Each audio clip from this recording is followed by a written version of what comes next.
Each we discuss the benefits of legalization of marijuana on the federal level. Today we will not be discussing legalization issues, but we will be discussing issues within the banking industry and the marijuana industry. This is such a controversial topic that lawmakers are even refusing to meet, schedule, or address national public safety concerns. And this is a current debate right now in the Senate. State legal businesses should be granted the same rights as any other tax-paying business. Today's first topic, we will be overviewing the negative consequences potentially faced by normal businesses who choose to do business with marijuana-related businesses. Next, we will discuss the macro-level consequences our country and this industry face by not being able to bank like any other tax-paying business. The Secure and Safe Fair Enforcement Banking Act, SAFE, would ensure that states that have legalized cannabis businesses can keep their community safe, collect their taxes, and regulate these markets effectively while Congress addresses national drug policy issues. This legislation will protect credit unions and banks from losing their federal deposit insurance and provide legal clarity while removing vulnerabilities throughout the system. Because the federal government classifies marijuana as a Schedule I illegal drug, that makes any businesses that do business with marijuana-related businesses considered money launderers. That could be real estate companies, loan companies, payroll services, ATM vendors, banks, equipment leasing companies. A whole variety of these businesses could be considered money launderers just for simply doing business with these businesses under federal law currently. Pause. The trials and tribulations of cannabanking.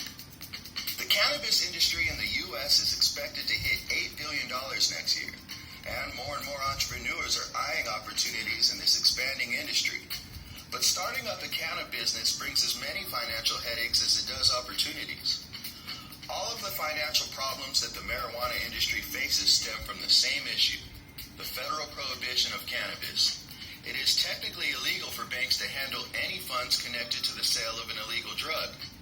In 2014, President Obama issued strict guidelines to allow banks to serve cannabis businesses as long as they complied with state law. But handling illegal drug money still proved too risky a proposition for most banks. Running a business without a bank means paying employees bills and taxes in cash, no credit or debit card payments, no small business loans or real estate mortgages, no official records to build a credit history. Being forced to store and transport large sums of cash also puts cannabis businesses at greater risk of robberies. The federal criminalization of pot also allows the IRS to take a larger percentage of cannabis business revenue. While most businesses can deduct a wide variety of business expenses from their tax bill, companies trafficking in controlled substances are not allowed any deductions at all. Current banking legislation not only penalizes banking institutions and related businesses, but also breeds a variety of crime, ranging from murder to robberies to money laundering. Many of these businesses are forced to store their money in off-site location and also invest in other things such as precious metals, Bitcoin, anything else besides cash, because it's so hard to store. Current criminal organizations are able to wash their money through these businesses. They'll set up a series of companies that can do business with each other and hide the cash. Being a cash-only business, you've got a lot of loopholes because you're not able to keep official records. You have to pay your tax bill in cash, and when these businesses are being taxed upwards of 40 to 90% from not having any deductions, you can imagine how much cash you have to keep on hands at all times.